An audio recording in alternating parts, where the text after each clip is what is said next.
ចម្លាក់ក្បាច់ខ្មែរប្រាប់ពីអរិយធម៌ទាំងគំនូរប្រាប់ពីរឿងរ៉ាវកំរាលព្រំប្រណិតបំពេញភាពអស្ចារ្យឲ្យគ្រប់ជំហាន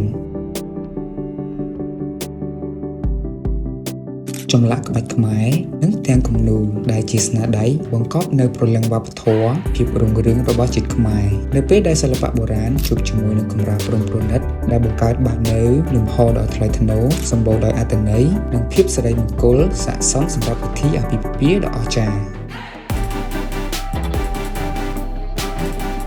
ចាប់ពីផ្លូវដើរចូលជាមួយនឹងកំរាលព្រំវាំងរំដួលនិងកំរាលព្រំត្បកឈូកយ៉ាងវែងអន្លាយក្រហមឆ្អិនឆ្អៅចូលដល់ទីប្រជុំពិធីដែលមានកំរាលព្រំឈូករដ្ឋនិងកំរាលព្រំលំមេឃដែលចាំទ្ររាល់ពិធីឲ្យកើតយុគពោស័កប្រកបដោយសិរីសួស្តី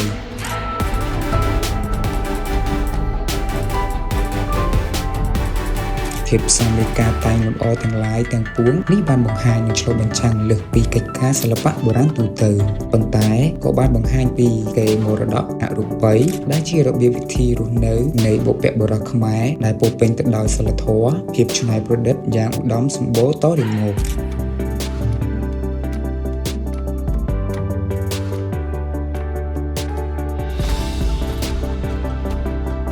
Avesta Carpet តែងតែអបអរសាទរកេរដំណែលតាំងពីបុរាណកាលដើម្បីដើរទៅរកអនាគតកាលដ៏ទំនើបនៃជំហាននីមួយៗលើកំរាលព្រំប្រណិត